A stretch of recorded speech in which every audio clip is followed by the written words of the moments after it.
Fala galera, hoje tendo a honra de receber aqui ninguém menos que Carlos Burli, uma lenda do surf nacional e também, obviamente, uma lenda do surf internacional, principalmente se tratando de ondas gigantes. Burli, obrigado aí por aceitar bater esse papo comigo hoje. Prazer em falar com você.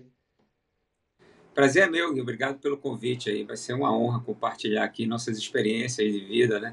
É sempre um prazer trocar uma ideia com você. Legal, valeu, Burli. Cara, eu queria começar um pouquinho lá atrás, é, em quando virou a sua chavinha de surfista, um surfista normal para um surfista de onda gigante, assim. Quando que você pegou a sua, ou qual foi a sua primeira grande onda, assim, pesada que você falou, opa, é isso aqui que eu quero fazer para minha vida? Você lembra onde é que foi, quando foi que virou essa chavinha? Essa chavinha ela virou lá no Havaí mesmo, tá? Mas eu tive a sorte de fazer uma transformação gradual do surf de competições para o surf de ondas grandes.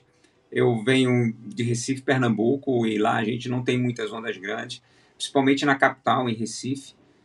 Comecei a fazer algumas viagens, comecei a me adaptar, o mar foi subindo de tamanho, né, os desafios também, com os fundos de pedras, fui viajando para Fernando de Noronha, outros estados ali do lado, depois região sudeste, região sul do país, né, onde eu fui encontrando ondas maiores, e quando eu chego no Peru, eu já encontro umas ondas grandes, mas quando eu vou para o Havaí pela primeira vez é que realmente clicou. Então eu tive uma transição, né, muito suave, graças a Deus. E E muito quantos anos prazerosa, você viu? tinha, Burli, nessa sua, sei lá, se foi a primeira ida ao Havaí?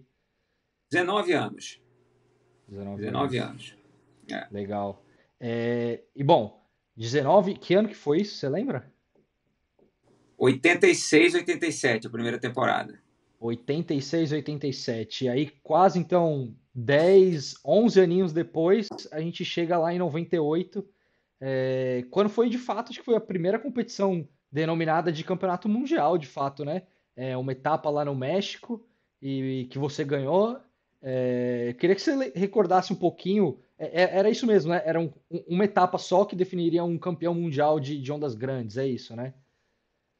É, é, a princípio, quando eu começo a frequentar o Havaí, o campeonato EDICAL já acontecia, né? Inclusive, eu chego um dia depois de um evento, não foi o EDICAL, mas um evento muito grande que aconteceu na Baía de Uaimeia, né?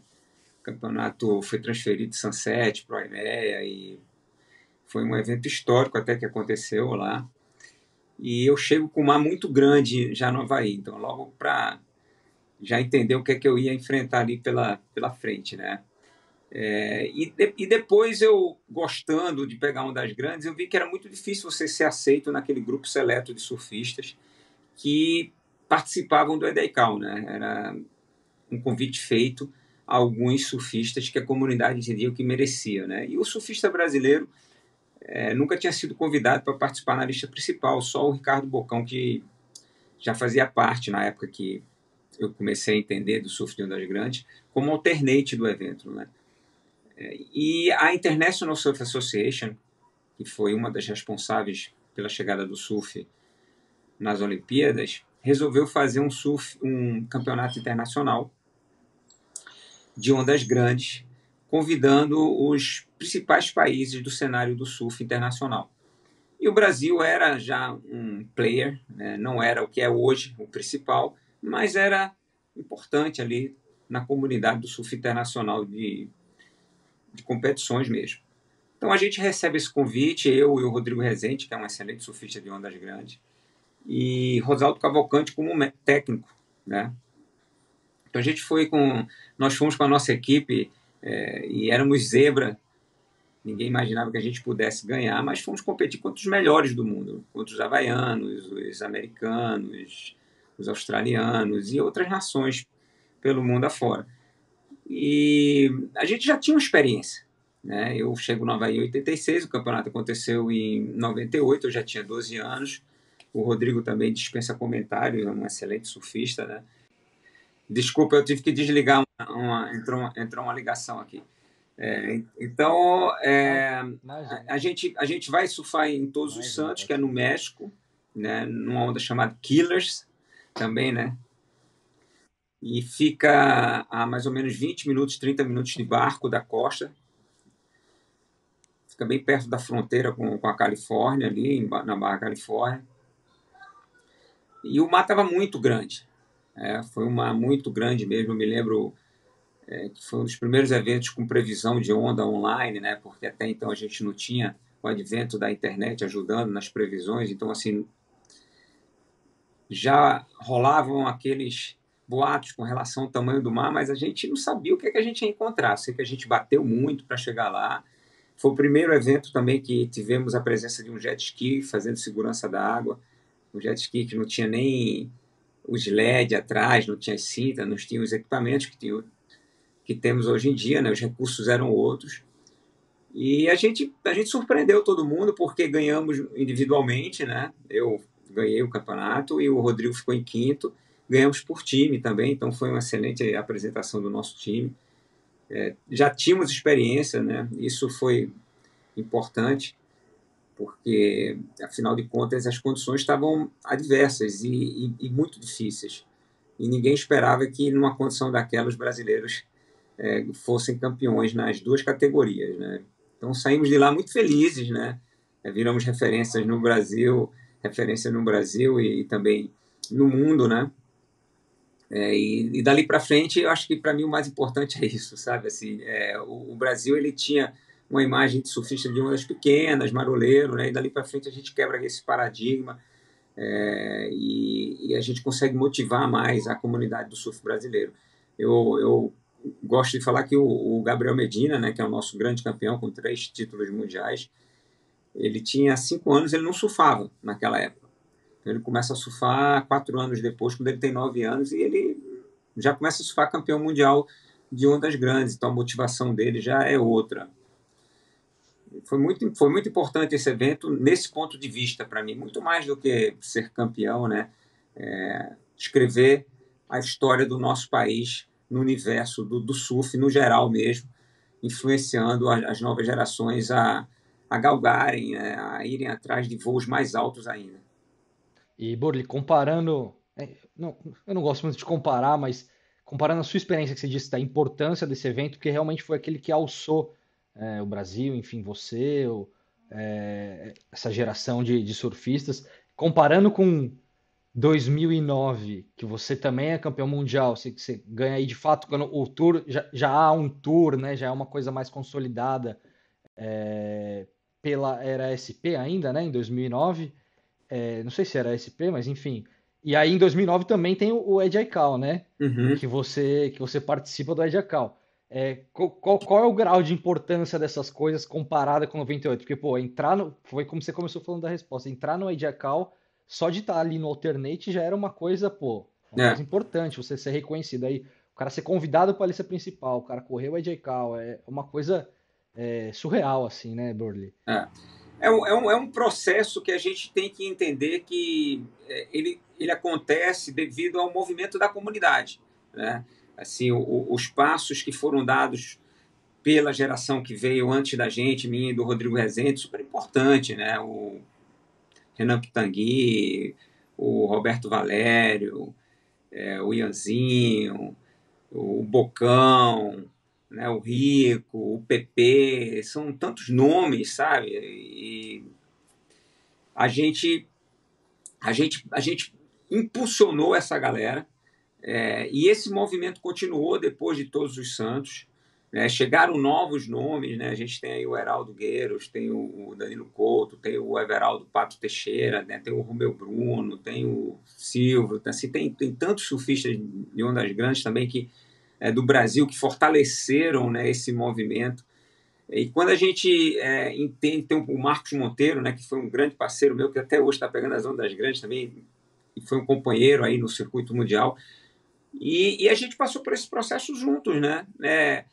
Towin, primeiro remada, aí depois a presença do jet ski, do Towin, e aí os campeonatos de Towin começam a acontecer, e aí realmente pinta um convite na lista principal para o EDECAL, que era muito difícil, mas no começo eu não consegui participar. aí saio da lista, volto para a lista, aquele drama, né? E tem outros campeonatos interessantes, importantes, que a gente tem que pontuar aqui, né? Como o campeonato de Mavericks, que é um campeonato também tradicional, né? Que faz parte do circuito mundial, né? Esse primeiro circuito mundial, que tiveram 4 etapas, uma delas foi em Mavericks. E eu, né, participei desse movimento junto com esse grupo de surfistas que estava ali do meu lado, me incentivando, né? Estávamos um incentivando aos outros a superar limites, né? E eu sou muito grato por ter tido a oportunidade de representá-los quando eu fui chamado a correr o EDICAL. Eu fui o primeiro brasileiro a né, quebrar essa barreira, né? Depois vem o Danilo, participa também até hoje, é convidado. Aí tem aí o Lucas Chumbo, né? Já temos aí um processo bem mais avançado. E com relação ao primeiro circuito mundial de ondas grandes, ninguém esperava que eu fosse campeão já com a idade avançada, né? Mas eu tive uma constância, né? Pela minha experiência, eu tive uma constância tão grande nas 4 etapas que eu me tornei o primeiro campeão mundial do primeiro circuito mundial de surf de ondas grandes.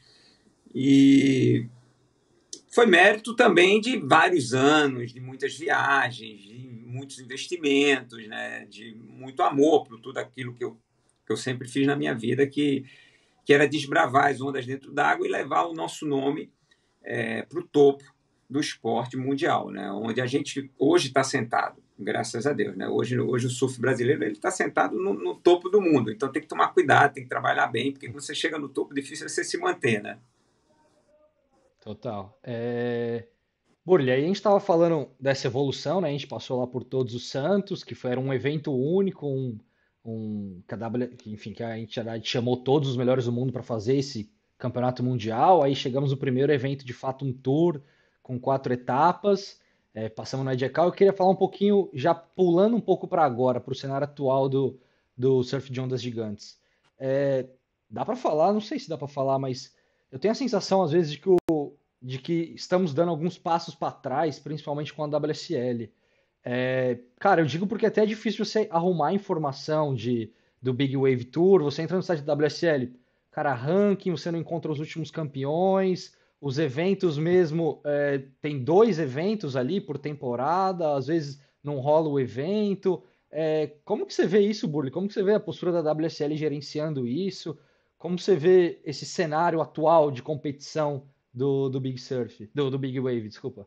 Olha só, Gui, eu não gosto do que está acontecendo agora. A minha expectativa é que a gente estivesse a minha expectativa é que a gente estivesse vivendo um momento muito mais próspero para o surf de ondas grandes, principalmente com a realização de mais etapas. Esse sempre foi o objetivo da gente ter a WSL gerenciando um circuito mundial de ondas grandes na remada e fazendo algumas etapas de towing. Hoje a gente tem aí uma etapa que acontece em Jaws, na remada, que no último ano não aconteceu porque não tivemos as condições perfeitas, e temos uma etapa em Nazaré de towing. E temos o XXL, que premia as melhores ondas da temporada. Mas a gente deixa aí um vácuo muito grande, num período muito extenso durante o ano, com a ausência dessas competições, o que desestimula muito a nova geração, né? Eu me preocupo muito com as novas gerações. Então, antes a gente tinha campeonatos no Chile, no Peru, no México, em Jaws e em Nazaré também, né?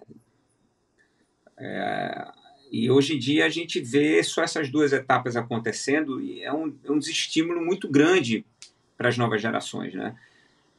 Você até estava conversando com o Lucas Chumbo, né, que eu faço o treinamento dele, e estão voltando os campeonatos, mas não existe uma conexão. E a minha impressão é que, se não houver essa conexão, isso não vai ter a mesma força do que tinha na época em que ocorria o circuito mundial, que foi um circuito mundial criado pelo Gary Linden, né, que tem muito mérito no cenário do surf de ondas grandes, né, porque é um cara visionário, um cara apaixonado, né, então ele como diretor e produtor de eventos, ele vislumbrou essa união e criou o circuito mundial, e foi um maior sucesso, né? Você vê que o surf de ondas grandes explodiu no mundo todo, né? E a gente está vivendo aí uma herança dessa explosão, né? Até todos os meninos que eu treinei, né, que passaram na minha mão, até a chegada do Lucas hoje, a nível nacional, e outros a nível internacional, como o Billy Campbell, o Kailane, né, que, poxa, você vê que os caras eles vêm para correr o circuito mundial. Então, hoje a gente tem essa turma do surf de ondas grandes, principalmente a nova geração, é meio órfã de competições. Isso não é bom. Então, você perguntou para mim como é que eu vejo isso. Eu não sei se a WSL vai resolver isso. E também não quero botar a culpa na WSL, porque eu também entendo que foram várias decisões tomadas no meio do caminho, nesse processo, que tem os surfistas também aí, né? Opinando, tem os surfistas aí botando o dedo Isso ali, que eu ia né? perguntar, há um diálogo, Burli, Há um, entre surfistas e a entidade? há um diálogo, sim. É, é, Pelo menos quando eu estava mais ativo, participei de várias reuniões, e existe sempre decisões tomadas pelos surfistas e decisões tomadas em conjunto junto com a WSL, entendeu? Então, assim, é um movimento como um xadrez na vida, né? Que você vai mover uma peça e a reação que você está esperando ali do outro lado, né, é indefinida, né, é incerta, né? Então, assim, mas muitas vezes a gente achou que o processo estava indo bem e, de repente, o processo começou a retroceder. Em contrapartida, você tem o esporte cada vez com mais espaço nas mídias, né, sendo mais respeitado, o surf crescendo muito, o esporte olímpico, as piscinas de onda, e o surf de ondas grandes também, né, tá ali, tá crescendo junto, tá pegando essa carona. Eu falo isso porque eu vejo o mercado, eu sinto, né? Eu vejo o Lucas super bem, mas é muito frágil. Por que é frágil? Porque você não tem uma entidade que tem uma estrutura que sustenta, que dá sustentabilidade para a carreira da nova geração, né? Ou para que essa nova geração tenha um caminho definido para chegar ao sucesso, né? Então, quando você tem poucos eventos, você fica ali, poxa, como é que eu vou treinar para esses eventos? Como é que eu vou captar patrocinadores? Como é que eu vou ser um profissional que vai viver do esporte? E isso a gente tem visto, infelizmente, acontecer. Por quê? Porque a WSL está fazendo poucos eventos. Mas é culpa só da WSL? Não, não é culpa só da WSL. A comunidade do surf de ondas grandes tem uma organização, né? Então, talvez seja a hora da gente procurar outros players, né? Outros parceiros, repensar esse formato. Legal. E a gente estava falando que, basicamente, é claro, a gente tem essas duas etapas do tour, mas assim, galera geral, o que a WSL faz muito mais barulho é com o XXL. Com a premiação, que também, eu acho que por um lado, tudo girar meio que em torno do XXL acaba sendo um problema, né, Burley? Porque, assim, a gente tem um problema das regras que não são claras, da parte subjetiva. Inclusive, essa onda do Sebastian agora, que acabou de entrar pro Guinness, muita gente ficou meio com o pé atrás, essa onda de não entender direito os critérios. Você vê o Coxa falando, eu vi mesmo uma declaração sua sobre isso, a Maia também acabou falando um pouco sobre isso. É um problema, né, girar tudo em torno do XXL, ainda mais como é feito a parte de julgamento, enfim, para dar a premiação, né? Pois o meu ponto de vista com relação a isso é que esse assunto deveria ser tratado com mais respeito, né? É muito sério você falar que uma onda tem um tamanho, e a gente sabe que a gente não consegue medir corretamente aquilo, né? E nunca na história aconteceu de um surfista surfar uma onda na temporada de 2020 e o recorde vir em 2022, 2 anos depois. Não existe isso.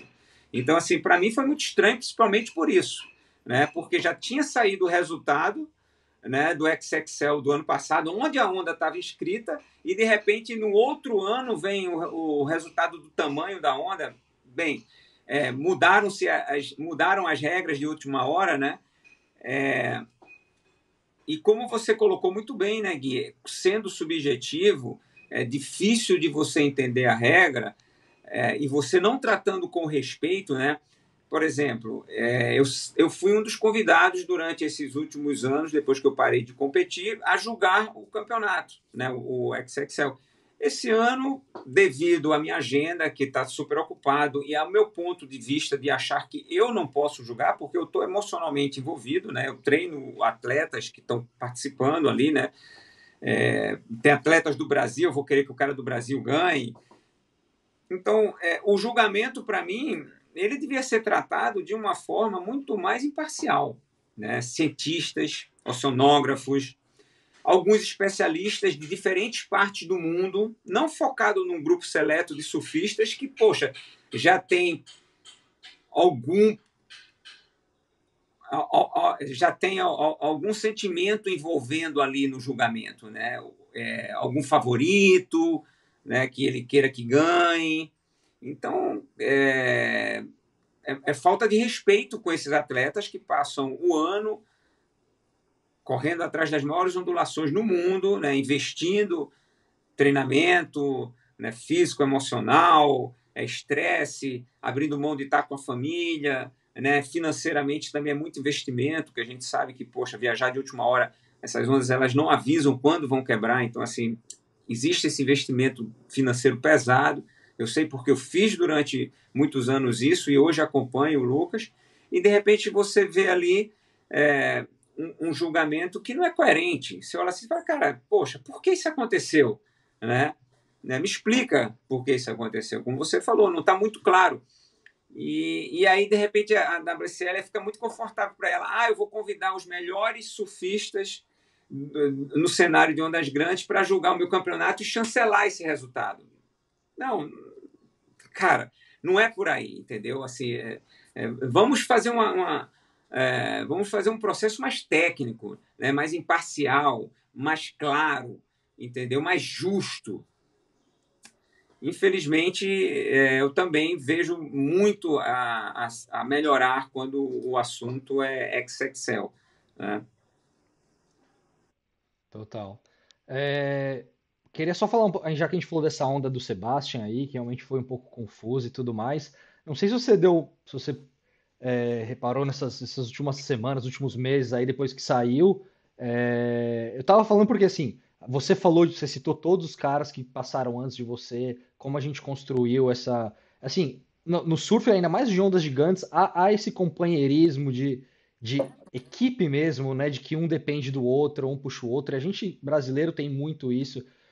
Eu queria só repercutir com você um pouquinho, porque o alemão de Maresias, eu conversei com ele mês passado e foi um cara que também ficou chateado com esse recorde, apesar de ser o cara envolvido, o cara que puxou o Sebastian, pelo Sebastian não ter, enfim, não citou o alemão em postagem nenhuma, a WSL, o Guinness não chamaram o alemão para nada, sendo que é o cara que, de repente, ele é mais importante até do que o cara que cai na onda, o cara que puxa ele, que tá lá para resgatar ele. É um trabalho em equipe, né, Burley? E eu queria só te perguntar, há muito ego no Mundial no surf de ondas gigantes? Esse ambiente, Burley, tem muito ego? Dá para explicar do porquê de uma coisa dessa acontecer, faltar o reconhecimento para alguém? Olha só, o nível de envolvimento do ego no surf de ondas grandes é muito alto. Né? É muito alto. E, no meu ponto de vista, hoje a gente está vivendo um cenário onde ele tem todas essas incertezas e ele não tem um gráfico ascendente porque a gente não soube separar essas emoções das nossas decisões. Então, assim, o surfista de ondas grandes, muitas vezes, tá? Eu falo até por mim mesmo, você está super emocionado ali e você termina tomando uma decisão errada, que vai prejudicar o esporte. Né? Infelizmente, é isso que eu percebo. Tá? Então, onde que a gente vai chegar? Para mim, a grande interrogação tá. Primeiro, você precisa fazer com que os principais players, né, os principais surfistas de ondas grandes, passem por um processo de maturidade. Né? O que aconteceu aí com o alemão mostra uma imaturidade muito grande. né? A gente entende que é um exemplo que se repete.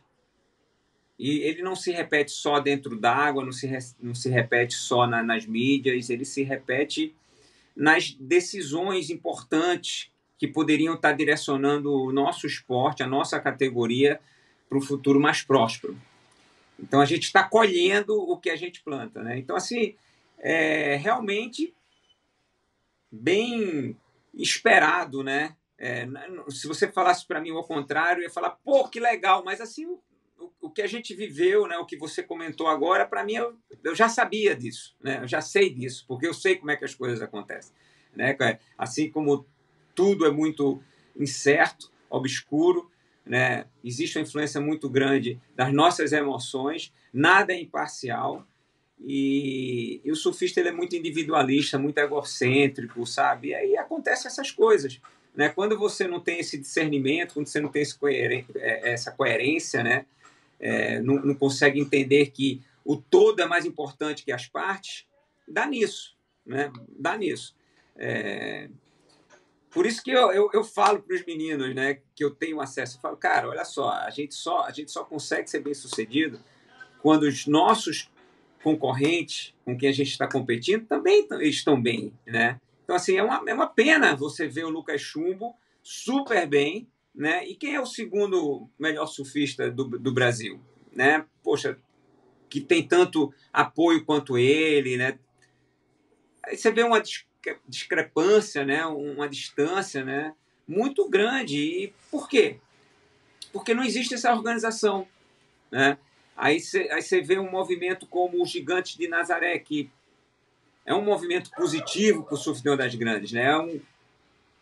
É um evento que tem uma janela de exposição enorme para o surfista de ondas grandes. E tem gente que não apoia, né? Tem gente que não quer que aconteça, né? Por quê? Você fala em termos de marcas, Eu falo Burley? em termos da imagem do atleta, né? Da cena em si. Poxa, o Gigante de Nazaré, ele hoje, para o surfista brasileiro, ele é uma âncora, uma ferramenta muito mais promissora a nível de retorno de imagem do que a WSL.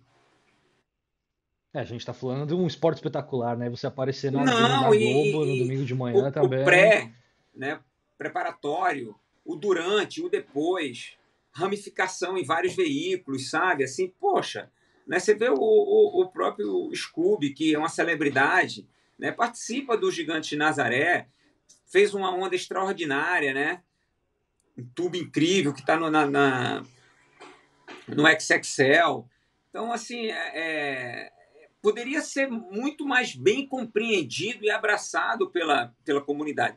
Mesmo que tivesse algumas divergências, né, de opiniões, mas não ao ponto de, não vou apoiar, poxa, não quero que aconteça, né, vou torcer para que não aconteça, entendeu? Então, é aquilo que a gente estava falando, né, Gui? Tem ego? Tem. Tem muito ego. Mas o ego tem, poxa, tem no CT, tem no QS, tem no Challenge, né? Tem no tênis, tem no futebol. A gente está falando de atletas, né? Agora, até que ponto você vai deixar o ego tomar decisões que não são coerentes com o bem-estar do esporte? Aí é uma burrice. Né? Não gosto nem de falar essa palavra, né? É uma falta de sabedoria. Tá? É uma falta de sabedoria por quê? Porque se o esporte está bem, todo mundo está bem. Né? Se o esporte está bem, todo mundo está bem. E se o esporte vai mal, se a categoria vai mal, né? Infelizmente, assim, Total. eu tenho até me afastado mais, né? Até desse processo aí, como eu te falei, assim, né? Convidado esse ano para jogar o XXL. Não vou fazer isso, não vou chancelar isso, entendeu? Não faz sentido. Tenho muito trabalho. Eu, para parar e ficar aqui olhando as ondas, analisando, medindo, vendo performance, qual que é melhor, demora muito tempo. Eu estou com muito trabalho para ficar chancelando. Né? Para mim, não faz sentido isso. Não faz sentido mesmo. Então,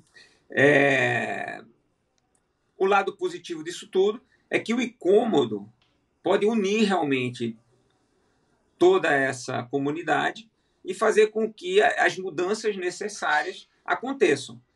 Porque o esporte, né, a categoria em si, o surf de ondas grandes, é espetacular, né? É incrível. Você não precisa nem explicar, né? Total. Burli, falando, eu ia te fazer uma pergunta agora. Você até citou o Scooby em uma das perguntas. Eu nem ia te perguntar isso, mas você acabou citando o Scooby.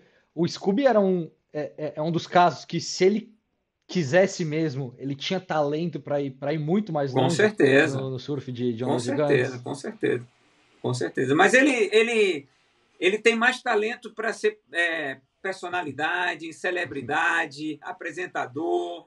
Ele Ah, gosta, ele né? ama, cara. Ele ama. Ele gosta de brilhar. Ele gosta de estar ali no centro das atenções, né? Ele é um excelente comunicador, né? Gosta de festa, sabe?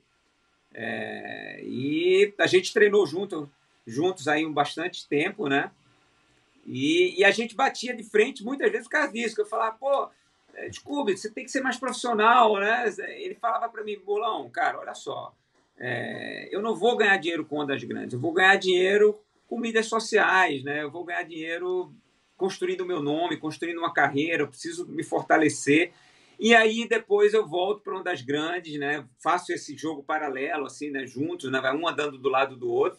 E você vê que realmente ele tem razão, né? Ele não Não estava estava errado, ele errado, tem né, razão, Burli? ele sabia ali que ganhar, fazer uma carreira surfando ondas grandes é para poucos, né?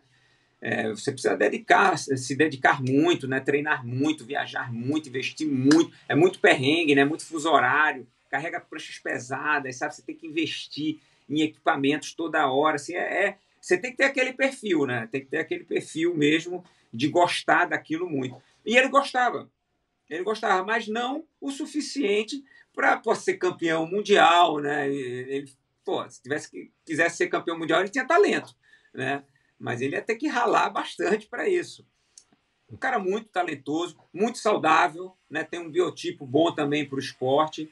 Né? Você vê qualquer onda que ele pega bem, ondas pequenas, ondas médias, tubulares, grandes, gigantes, né? Que bom que ele está aí representando Legal. o nosso esporte em outras modalidades também, né? De certa maneira, abre também isso uma porta para Pô, mais espaço para o com esporte, né, também. certeza. Não, assim, muita gratidão por tudo que ele está fazendo pelo surf. O Brasil tem essa característica, né? Nós somos uma nação que abraçou o esporte, o surf. Então, assim, você vê que o fã-clube do surfista aqui no Brasil é muito grande. Né? Você vê o Medina com milhões de seguidores, o Pedro Scooby, o Ítalo, o Filipinho. Então, isso é muito, muito legal para o esporte. Eu sempre reconheci o valor do Brasil. Né? Eu sempre reconheci o valor do Brasil. Então, assim, tiveram alguns atletas que quiseram morar fora, no mercado americano, ganhar em dólares, né? Ganhar em euros na Europa, tudo. Mas eu sei como é delicado você ser um estrangeiro e conseguir ser reconhecido e bem remunerado fora, principalmente numa plataforma como o surf, né? São poucos que conseguem isso. E eu sempre percebi que o Brasil tem muito trabalho a ser feito aqui, né? É um povo apaixonado, né? É um povo patriota, né? Que gosta, que torce, e eu sempre apostei muito aqui no mercado brasileiro. E hoje a gente está vivendo aí uma onda incrível, né? A gente está vivendo uma onda do surf que a gente não esperava. Inclusive, é um assunto que eu falo nas minhas apresentações, nas minhas palestras, bastante. Né? Que eu venho do tempo em que o surf tinha uma imagem muito ruim, né? Marginalizada. E hoje somos referência de saúde, qualidade de vida, estamos nas Olimpíadas, tem piscinas de ondas artificiais, várias já saindo no Brasil e no mundo. Então o esporte está ganhando uma projeção enorme, enorme. Legal. O Chumbo, Chumbo, desculpa. Burli, você falou sobre isso de bater de frente com o Scooby, aí eu tava com o chumbo na cabeça. Em algum momento dessa trajetória, você teve que dar aquele puxãozinho de orelha, teve que bater de frente com o chumbo também, porque o chumbo ele deu uma flertada com esse mundo da celebridade. Ele até hoje, ele é quase que uma celebridade, talvez não tanto quanto o Scooby hoje, mas enfim, ele flertou aí, ele foi pro Big Brother, ele foi pro No Limite. Em algum momento dessa relação de vocês, de treinamento, de realmente o Chumbo tentar alcançar isso, de se bater campeão mundial e tudo mais, teve algum momento que você teve que falar, e aí, vamos para que lado que a gente vai querer Olha tocar só, aqui? Gui, nesse processo, eu já estimulei ele a se expor na mídia, né? Porque a exposição que você tem quando você vai para um programa como o Big Brother, né, como No Limite, é muito maior do que você ser um surfista profissional. Então, como a gente já conversou aqui, né, como nós conversamos, a gente sabe que o cenário do surf de ondas grandes, ele tem, sim, uma estrutura, mas não tem a estrutura que a gente gostaria. E, por um lado, isso é ruim, porque você gostaria de ter mais eventos, mas, por outro lado, você tem uma agenda mais flexível, o que te possibilita a participar de um Big Brother, participar de um No Limite, né? Mas não atrapalha o foco do Atrapalha, Lee? sim. O ideal é que você não precisasse, né? Mas para o nome do atleta é importante. Então, assim, o Lucas hoje, como atleta profissional, a remuneração dele, né, o reconhecimento dos patrocinadores, ele tem quase 1 milhão de seguidores, né? Tá ali com 880. Então, ele é um cara conhecido hoje. Se ele não tivesse se exposto, talvez ele não tivesse chegado, provavelmente ele não estaria onde ele está hoje, a nível de reconhecimento nacional e internacional. Então, tudo é uma questão de equilíbrio, custo-benefício. É ruim, como você falou? O ideal é que ele ficasse só ali pensando em treinamento, né? Eu nem acho que seja ruim, eu concordo completamente com essa sua observação. O cara ele anunciou agora recentemente uma outra parceria, né, com um negócio de Isso, com a criptomoeda também. Unil, né? Pô, eu acho que é super importante para eles, é. Não, o Lucas hoje é um cara de. Poxa, se você olhar a remuneração dele anual, é excelente, né? De executivo de alto escalão, entendeu? Só que ele tem que. Ele investe muito em pranchas, em viagens, né? Ele está treinando sempre. Cara, então, assim, existe um custo muito grande, mas eu fico muito feliz de olhar ele com 26 anos, ganhando o que eu demorei anos para ganhar, né? E isso é fruto do investimento dele, do entendimento dele, que ele precisava não só performar dentro d'água, como fora d'água também, porque afinal de contas, você, como eu estou fazendo agora, você precisa se comunicar. Né? E é o que eu falei para ele: olha, você vai para dentro de um Big Brother, você tem que aprender a falar. Né? Você vai num programa como No Limite, você tem que aprender a falar, a se comunicar. E esse relacionamento com as mídias hoje ele é muito importante, né? Muito importante, cada vez mais importante, né? Com as mídias sociais, que é uma constância diariamente. Né? Então, faz parte da profissão atleta hoje em dia. Né? Você é uma plataforma. Então, o atleta ele não é só performance hoje em dia, ele é uma plataforma de comunicação. Ele representa marcas, ele representa a cidade, ele representa o país, né? Ele representa o esporte. E tudo tem um lado bom e um lado ruim também. Né? Se você vacilar, falar alguma besteira, tem que treinar, né? Tem que se expor. Né? Mas parece que ele nunca perdeu esse equilíbrio, né? Parece que ele sempre se manteve balanceado, A né? diferença dele e do Scooby é justamente isso. Ele gosta muito de performance. Né? Então, assim, ele nunca quis muito ser celebridade. Né? O ser celebridade para ele foi uma coisa natural.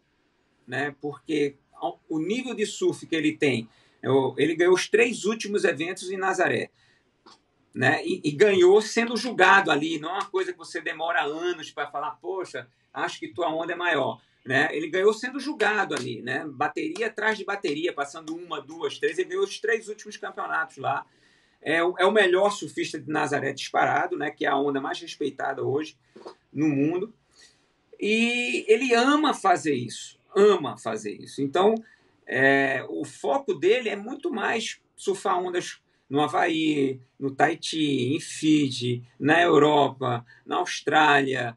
Né? Ele tem um talento incrível, mas ele poderia não gostar disso, mas ele ama isso, ele ama isso. Então, isso para mim também me dá um prazer muito grande, porque eu venho dessa escola, né? Eu sempre amei fazer isso, né? E quando você ama, você consegue fazer. Quando você já tem uma duvidazinha, aí você fala, não, não, não. É muito perrengue, né? É Porque porque, muitas porque se vezes você você... tem uma duvidazinha e aí você vê que o dinheiro que pinga do outro lado é muito maior do que o dinheiro daqui, aí para você É, pular e abandonar um lado ou focar mais no outro é rapidinho, né? não, se você tem uma duvidazinha, você já não quer entrar num voo e passar 48 horas viajando para o outro lado do mundo, de classe econômica, entendeu? Mas o cara ele não está pensando na conta, ele está pensando naquela onda. Ele fala, meu irmão, eu vou pegar aquela onda, o meu sonho é pegar aquela onda, né? Ele não está pensando no contrato, tá? Ele está pensando no sonho de realizar o sonho da vida dele, que é surfar as maiores ondas do mundo e performar bem nas melhores ondas do mundo, né? Sim. Burley, a gente falou agora de perrengue, né? Que, pô, um surfista de onda grande tem que estar acostumado a passar perrengue, seja dentro da água, ou seja fora da água, para chegar até isso que a gente falou que a onda grande não avisa, né? Então é um perrengue para você chegar e pegar o swell a tempo, e também um perrengue dentro da água. Você consegue lembrar os seus, se você conseguir lembrar, é claro, seus dois piores perrengues, Burley? Um fora da água que você falou, puta, aquela trip para eu chegar naquele swell foi um pesadelo. E um seu grande perrengue dentro da água também. Olha só, eu fiz uma vez um projeto lá no Japão, tá? A gente foi surfar um tufão, né? E eu tinha que ficar pronto e eu não sabia quando ia acontecer e eu fui avisado 48 horas antes. Eu tive que embarcar sozinho. Eu tinha um mapa para chegar numa cidade muito pequena, Que ano era isso, Burley? chamada Kushimoto. Eu não sei exatamente, mas faz... Mas não tinha GPS, não tinha Google Maps, não tinha Não, nada disso, não, tinha? olha só, já devia ter, mas assim, foi no começo dos anos 2000, né? Ah, Então já entendi. tinha internet, né? Eu já estava na Red Bull, foi a Red Bull que fez esse projeto, foi o lançamento da Red Bull no Japão. E foi muito complicado, porque eu tive que pegar carro, avião, trem, para chegar no lugar um dia antes e no outro dia, sem dormir direito, tá surfando um tufão no lugar que a gente ia explorar pela primeira vez, tá? Então ninguém sabia onde que a gente ia surfar e foi muito complicado, né? Porque até rolou um perrengue que a gente perdeu o Ian Wash ficou perdido por 1 hora dentro d'água, a gente não achava ele, porque o vento era muito forte, as ondas eram muito, muito grandes, a correnteza era muito grande, o tufão se aproximava da costa, a gente estava voltando. E ele era muito jovem, né? Era um garoto promissor na época. Então para mim foi assim, eu até me lembro até hoje eu falando com o meu chefe, né, de equipe, eu falei assim, olha só, eu não sei se eu vou chegar, porque esse é um desafio enorme, né? Mas se eu chegar aí, com certeza eu vou surfar essas ondas. E o outro perrengue dentro d'água foi o resgate da Maia, né, que foi muito complicado. Não foi simples, né? A gente tem que contextualizar que aquele foi o nosso primeiro projeto em Nazaré. A gente tem uma regra que a gente fala, não dá para perder o jet na água. Se você perder, são dois surfistas pedindo ajuda, né? Precisando de ajuda. E os recursos eram outros também, né? A experiência da gente naquelas condições eram outras. E foi um resgate assim super difícil. Graças a Deus deu tudo certo, mas poderia não ter dado, né? Mas eu acredito, eu tenho a certeza que deu certo porque a gente tinha um time preparado, né? A gente montou um time, a gente tinha os equipamentos, né? Então, mesmo pisando num ambiente que para a gente era novo, né? Porque a gente sempre faz isso, né? A gente vai explorar essas ondas grandes, né? A gente, quando vai explorar, cara, vai explorar, a gente não sabe o que, é que vai acontecer, né? Foi para o Japão, foi para Jó surfar ondas grandes, chegamos em Nazaré, vamos surfar a maior onda da vida, pô, de repente aparece o maior swell que ninguém tinha surfado, nenhum outro jet ski foi na beira aquele dia, né? Então, assim, eu estava numa situação assim, muito delicada ali durante aquele resgate, mas deu tudo certo porque existia uma preparação, né? A Maia estava bem preparada, Eu já tinha passado pelo meu processo também de anos me preparando, tínhamos uma equipe na praia, né, salva-vidas na praia, quadriciclo, trator, ambulância, paramédicos, equipe em cima da montanha lá, do cliff, mas tudo isso para mitigar o risco, né? Tudo isso para gerenciar o risco. Mas acontece, os acidentes, né, acontecem. E eu não ia te perguntar disso, Burley, mas você acabou, se você que trouxe isso agora à tona, ficou algum resquício na relação de vocês depois daquela entrevista que a Maia deu? Não, já existia antes, né? Naquela entrevista que a Maia deu para ver que ela estava querendo falar aquilo para mais pessoas, né? E é interessante porque você sente que existe uma necessidade de colocar para fora os sentimentos. E eu respeito muito isso, né? Então, é lógico que ela está trabalhando o trauma não só do que ela viveu naquele dia, mas do momento em que a gente falou, poxa, não dá mais para trabalhar juntos, né? Motivos que dizem respeito a mim e a ela. E tudo isso que ela está vivendo, a gente precisa abraçar, né? Então, o mais importante que eu posso fazer nesse momento, pelo carinho que eu tenho, né, pela gratidão que eu tenho por tudo que a gente viveu juntos, é abraçar, né? É não ficar julgando, entendeu? Então, o que eu fiz foi justamente entender, né, e respeitar esse momento dela. E Vocês ainda têm alguma relação hoje, Burley? eu entendo que ela Se não. falam? Não, eu entendo que ela não quer, né? Eu entendo que ela não quer. E eu até procurei, assim, antes dessa entrevista dela, eu procurei conversar com ela, coisas mais profundas mesmo, para ver se a gente tinha alguma coisa para resolver. Mas, assim, se ela não quer conversar, né, para que eu vou ficar insistindo, né? Acredito que um dia, se ela quiser conversar de verdade, né? Porque uma coisa é você ter um debate, uma coisa é você ter um embate, né? Quero brigar, né? Dois só brigam quando alguém está querendo brigar, né? Assim, então, assim, se um já não quer, beleza. Então, assim, eu tenho isso muito claro na minha mente, né? Primeiramente, assim, o carinho, o respeito, por tudo que a gente viveu juntos e pelo ser humano, né, pela família. Então, assim, eu respeito o momento dela e se um dia quiser conversar de verdade, né, com a intenção de curar, né, mais ainda, ótimo, né? Agora, se quiser ficar discutindo, bem, não vai encontrar um eco aqui, né? Legal. Você falou de estar perguntando dos perrengues e você citou o perrengue dentro da água ou da Maia. Mas e um perrengue seu, Burley? Eu sei que o último talvez foi esse na Ilha Mãe que você passou, Ah, já mas teve passei. algum teve mais assustador que esse da Ilha Mãe? Olha só, para mim, o que mais me marcou foi um acidente que eu tive em Jaws, né, em Maui, uma das ilhas do arquipélago havaiano. Eu voltei com a onda, fui torcido, aí fissurei a L1, fissurei o sacro, fissurei a cabeça do fêmur, fiquei com edema, fiquei de muleta 4 meses, perdi muito peso, perdi muita musculatura.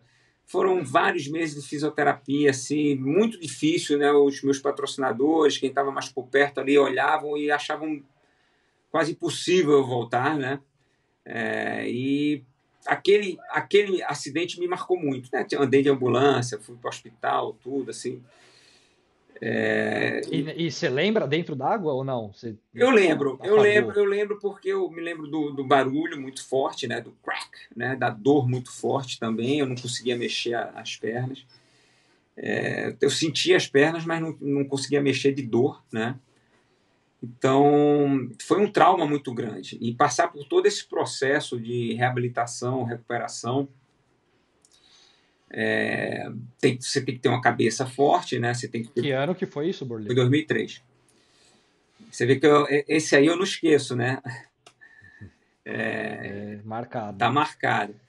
E eu volto a surfar em 2003, 2004 em Jaws para superar, né, esse trauma.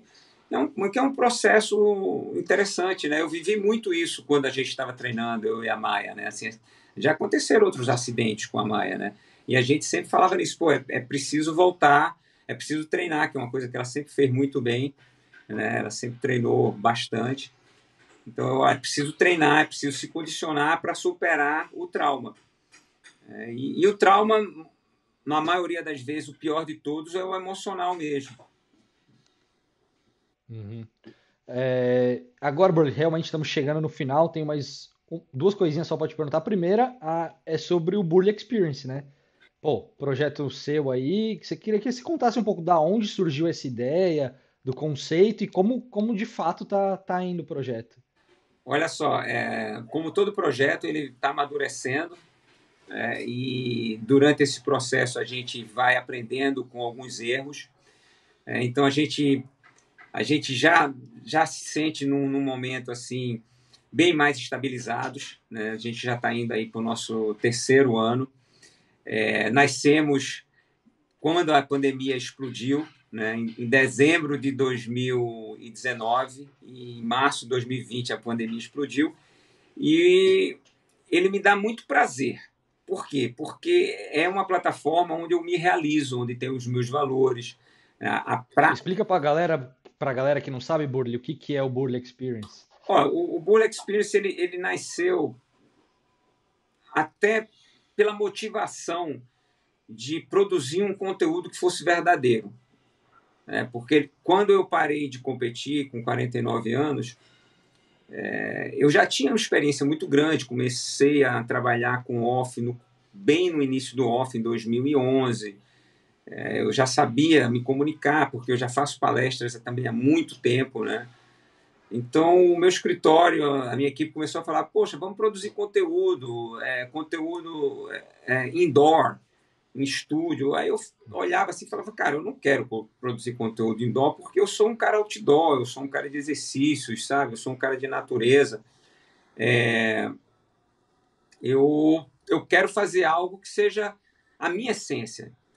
Aí eu contei sobre a minha ideia, né, que eu queria criar o Bull Experience, e eu fui questionado, pô, você quer fazer uma escola de surf? Eu falei, não, não é uma escola de surf. Ah, você quer fazer um surf clube? Eu falei, não, não é um surf clube, é também tudo isso, sabe? É um lugar para a gente frequentar e a gente falar sobre as coisas que, para mim, eu acho que são relevantes, além da prática desses esportes, né, que envolve canoa havaiana, stand-up paddle, né, natação em open water, bodyboard, sabe? Assim, é um lugar onde a gente respira saúde, mas que a saúde não está limitada só à saúde física, né? A saúde emocional também. A gente vai falar de sustentabilidade, a gente vai falar de projetos sociais, de boa alimentação, né? De descanso, né? De filosofia, sabe? De respiração, de tantas coisas.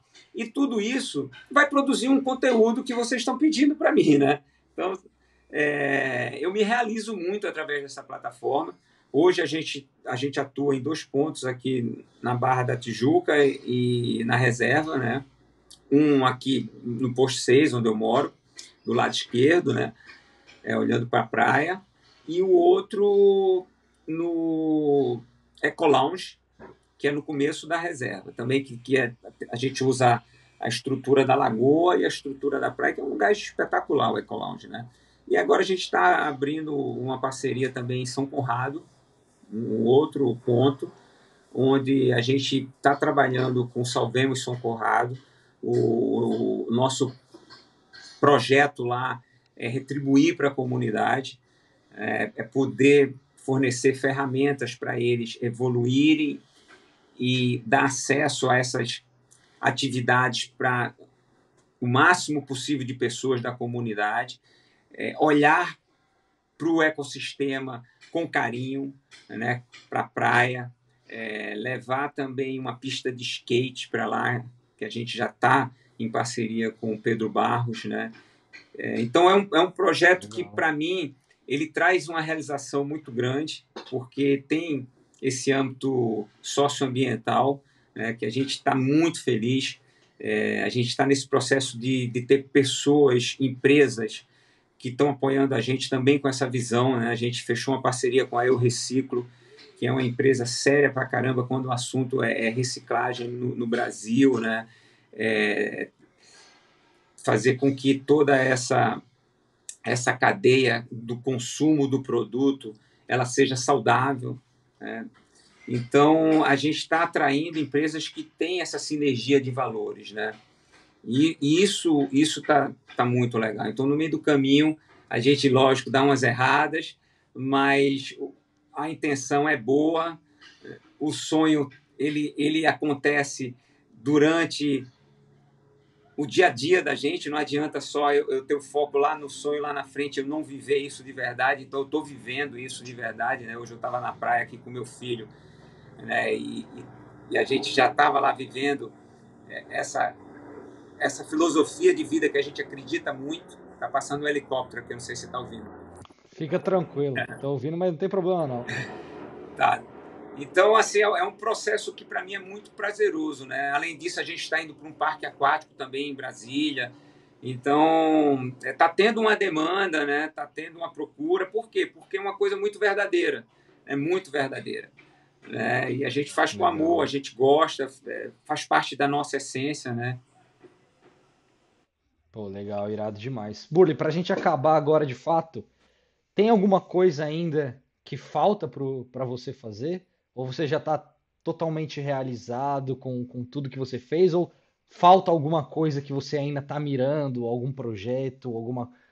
Pode ser no surf, pode ser alguma outra coisa relacionada a outra coisa da sua vida. Tem o que falta pro Burley hoje? O que falta para mim hoje é a mesma coisa que faltava quando eu ainda era muito jovem, não sabia o que eu ia fazer da minha vida, né? Que é esse processo que eu sempre tive muito claro de autoconhecimento. Então, esse caminho do autoconhecimento ele não tem fim, né? A busca pela espiritualidade, para que eu possa estar mais tranquilo comigo mesmo, ela é eterna. Então, nesse processo, eu sei que eu tenho uma vontade muito grande de estender a minha gratidão para o esporte que me deu tudo isso. Então, eu gostaria muito, e todo dia oro por isso, né? Para que eu possa fazer projetos sociais, projetos ambientais, né? Para que eu possa ajudar as novas gerações também nesse processo, né? Porque, é lógico, é, a melhor ajuda vem do exemplo, né? Então, assim, através desse exemplo de uma carreira longeva, saudável, né, com integridade, né, com valores dignos, com coerência, eu posso influenciar positivamente a nova geração. Mas, para mim, o que sempre falta é isso. Vem cá, onde, onde que eu posso evoluir como ser humano, né, nesse caminho, nessa busca dentro da espiritualidade? Irado. Burley, agora de fato é a última. Antes de eu encerrar meu papo, eu sempre peço pro cara que eu tô conversando me indicar alguém para ser minha próxima conversa. Alguém, obviamente, do mundo do surf, não precisa ser um surfista, pode ser alguém de bastidor, alguém do mundo do surf que você acha que vale a pena eu bater um papo. Cara, a primeira pessoa que me veio na cabeça é o Lucas Medeiros. Lucas Você conhece ele? Medeiros. Eu vou, eu vou precisar, eu conheço, eu vou precisar do contato dele. Se você me ajudar com o contato dele, já, Não, já, é já legal. ajuda. Ele tem uma história de vida interessante. Acho que vale a pena você trocar uma ideia com ele. Boa. Tá? Vamos fazer acontecer esse papo então. Burley, obrigado demais pelo seu tempo, pela sua paciência aí, por bater esse papo com a gente. Foi sempre e sempre é de fato muito bom conversar com você. Podia ficar aqui a tarde inteira conversando com você. Vamos guardar, talvez por umas próximas aí. A gente pode bater mais um papo mais pra frente aí. De novo, muito obrigado, viu, Burley? Obrigado você, Gui. Sucesso sempre, tudo de bom. A gente se encontra aí nas aventuras da vida.